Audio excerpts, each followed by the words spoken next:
All right, ladies and gentlemen, you know what it is. It is time for Top of the Morning here on TUC. Hit that share button. Let's get this morning show cracking, y'all. Let's go. Welcome to the Urban Conservative Podcast, where we do not believe that avocado toast can save the planet or the world will end, because cars use gasoline.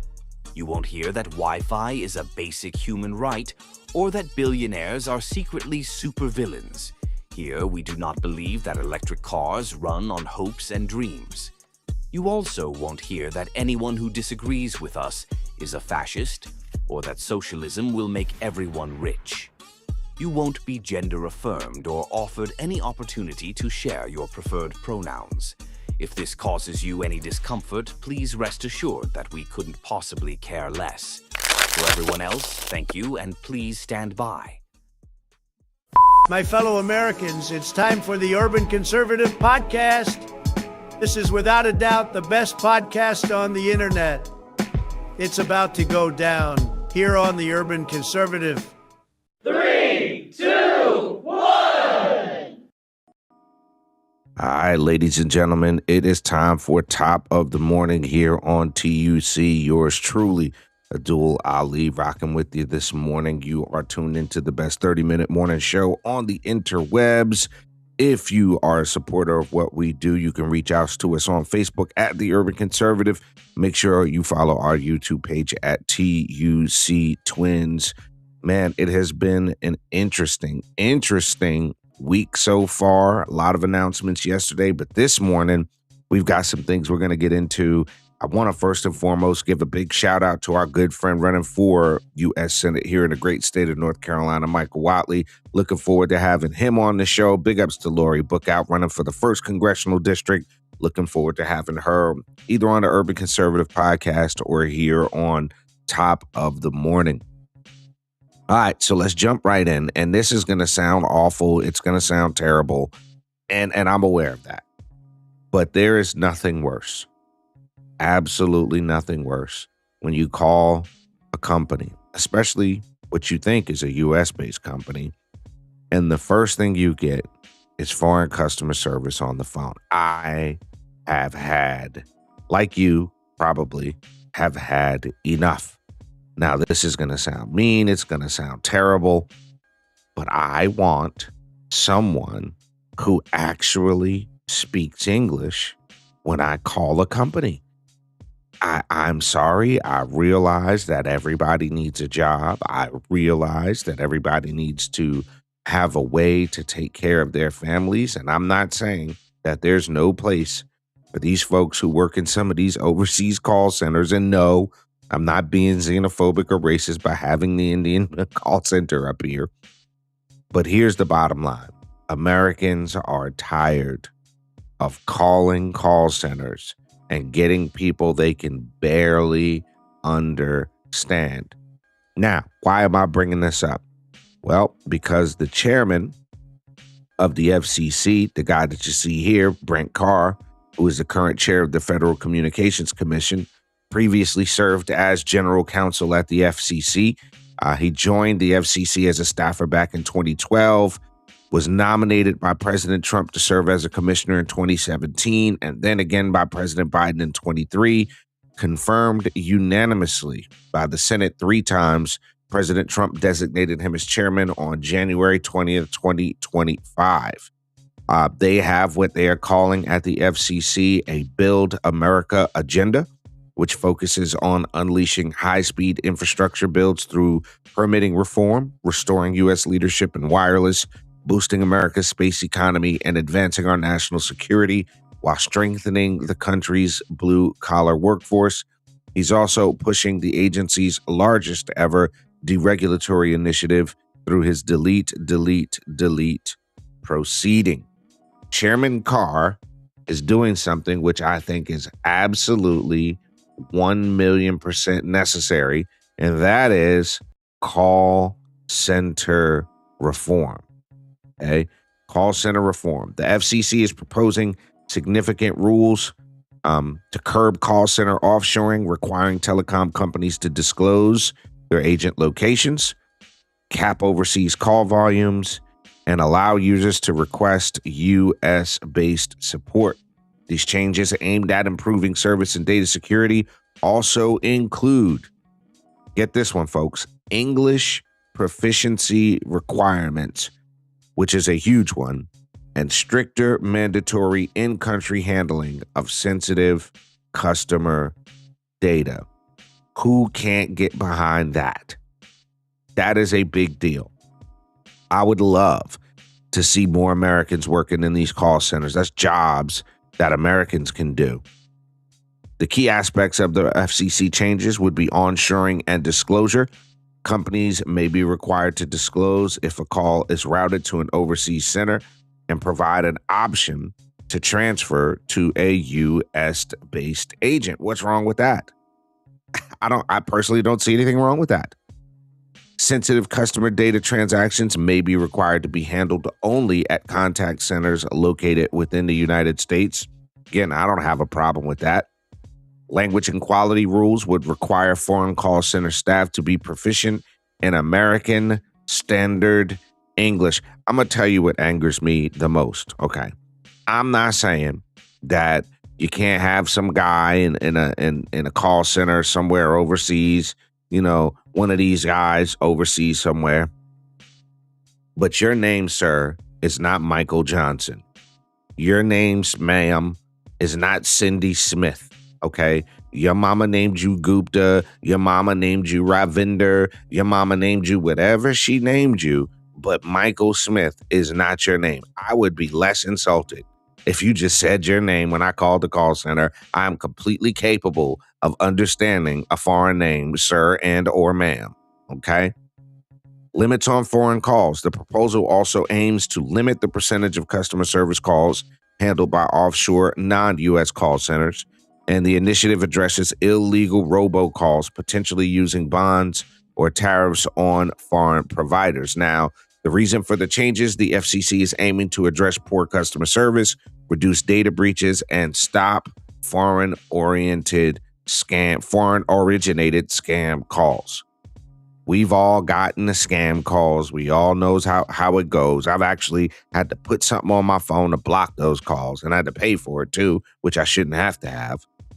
The FCC will vote on these proposals later this month, later in March. If adopted, final rules will take about 12 to 18 months to take effect. And these rules would apply to communications providers currently regulated by the FCC, including major carriers like AT&T, T-Mobile, and Verizon.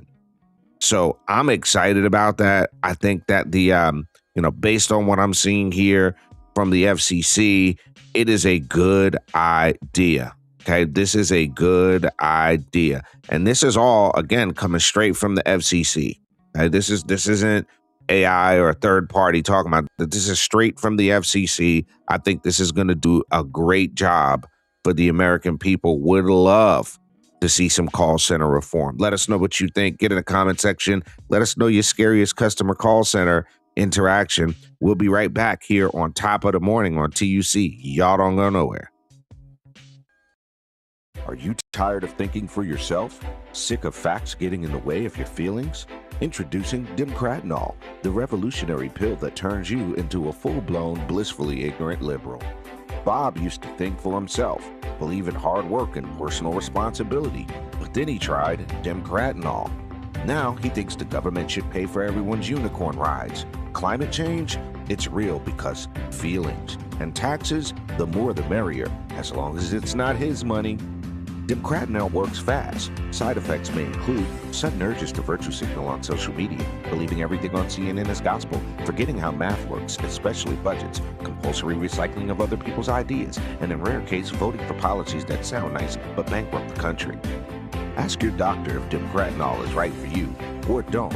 Who needs doctors when you have vibes?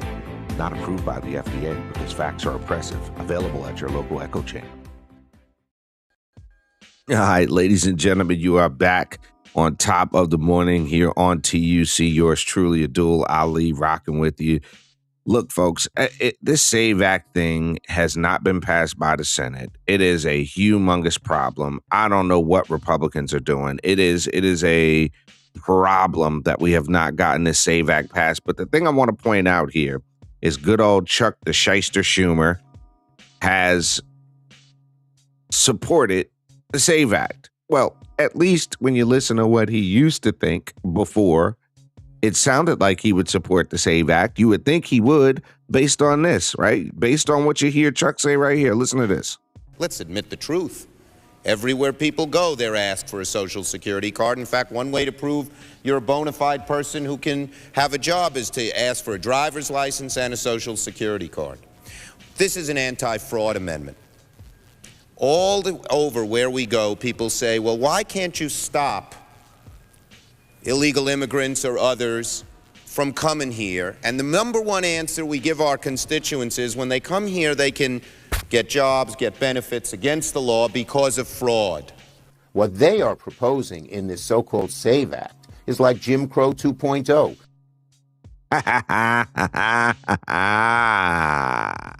So, listen, if you think requiring proof of citizenship to register to vote is Jim Crow 2.0, you have clearly lost the plot, Chucky boy.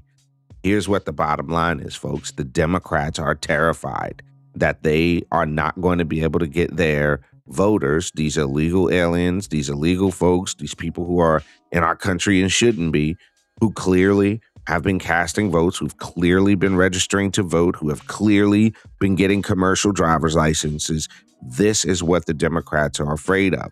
And let's be crystal clear here. Most Americans want an ID requirement to vote. I have no problem showing my ID when I go vote. Matter of fact, I made it through the whole DMV process. I got plenty of friends who have made it through the DMV process. So what we're really talking about is the fact that Democrats are running out of things to gaslight the American people with. Because Chuck Schumer, just you heard it straight from the horse's mouth, Chuck Schumer supported something like proof of citizenship in order to vote. Chuck Schumer came out of his mouth, right? You heard him say it. When people come to this country, they are getting benefits. Listen to this again. Let's admit the truth. Everywhere people go, they're asked for a Social Security card. In fact, one way to prove you're a bona fide person who can have a job is to ask for a driver's license and a Social Security card. This is an anti-fraud amendment. Over where we go, people say, well, why can't you stop illegal immigrants or others from coming here? And the number one answer we give our constituents is when they come here, they can get jobs, get benefits against the law because of fraud. What they are So you have it straight from the horse's mouth. So now currently when people say, oh, illegals can't come here and get benefits, you have it straight from Chuck Schumer's mouth talking about they can get benefits against the law. So I think Republicans don't need to pass anything else. Nothing else needs to move. I totally agree with President Trump if he decides not to sign anything else until we get the SAVE Act done. I think the SAVE Act needs to be done. It is not going to stop women from being able to vote. It is not Jim Crow 2.0, as Chucky Boy Schumer just said. So let's get it done. Let's get in contact with our U.S. senators. Let's get in contact with our U.S. senators, folks. They need to get this SAVE Act done. All right. You are checking out Top of the Morning here on the Urban Conservative. We will be right back after this brief commercial break. We're going to talk about this special election going on in Georgia. We'll be right back. Hey, buddy, do you like NASCAR? Do you like a Tribe Called Quest? Well, you gonna love the Urban Conservative.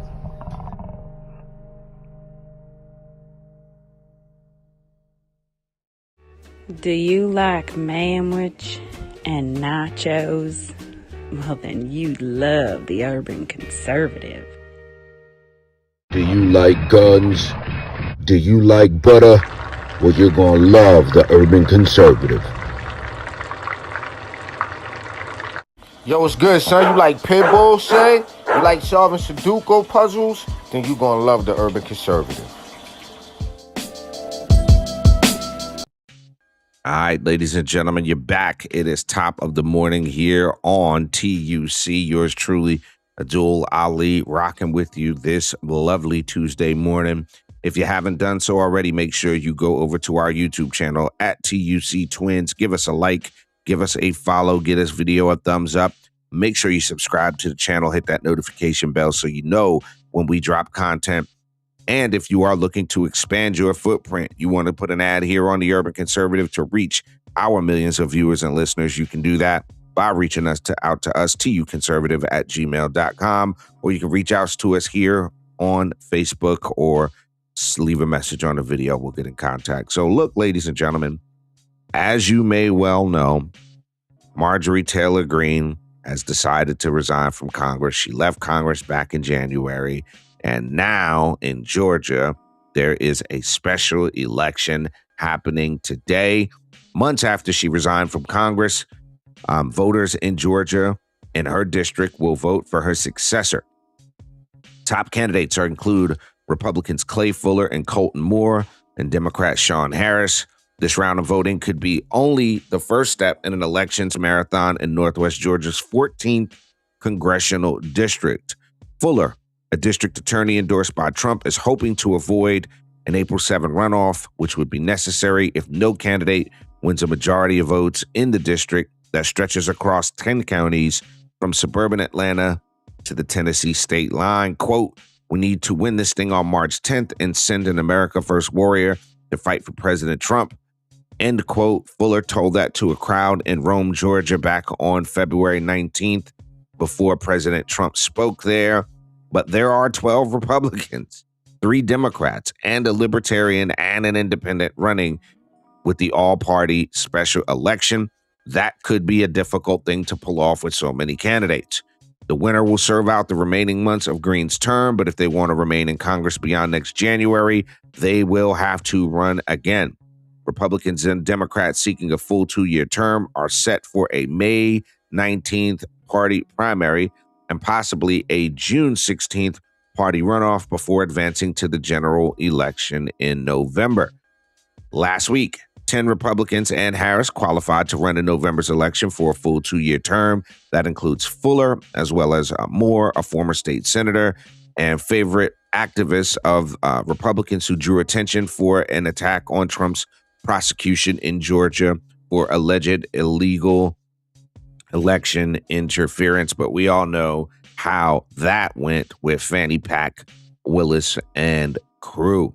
So we got to see what happens here. And I think one of the biggest things Republicans need to keep in mind, it's difficult. If you've never run for office, it's hard to encapsulate for you in a few seconds how difficult it is to run for office. So shouts out to everybody that throws their name in the hat. But you got to remember, folks, this America First agenda is on the line. If we do not get the right person in North Carolina, in Georgia, and these other states where we have primaries, if you don't get good, strong general election candidates, the America First agenda is done. If Republicans do not win the midterms, I'm telling you, they are going to impeach President Trump. They are going to do everything they can if Democrats gain power to remove him from office. And I don't think Republicans are ringing that bell loud enough. I don't think the sense of urgency is there. We can just look at the turnout for Republicans in some of these elections, these primary elections. The numbers are dictating that Democrats are motivated, Republicans not so much. But we're going to keep our eye on what happens with this Marjorie Taylor Greene race. Former Representative Marjorie Taylor Greene, who I think has just been upsetting. It's been an upset. It's been kind of not cool to watch. I think she was actually vying for a spot on The View. I don't think they're going to get it. And here's the other thing. These people get into Congress, they're worth nothing. They leave Congress worth tens and 20s of millions of dollars. And then they criticize the people that got them there. So, I think Marjorie Taylor Greene, good riddance to bad rubbish. You know what I'm saying? I'm not necessarily sad to see her go. We'll keep our eye on the special election that is happening out there in Georgia. That's the way we got to do it. So, ladies and gentlemen, y'all have a positive and productive rest of your Tuesday. Thanks for checking out Top of the Morning here on TUC. Yours truly, Abdul Ali, signing out. Peace and love, y'all.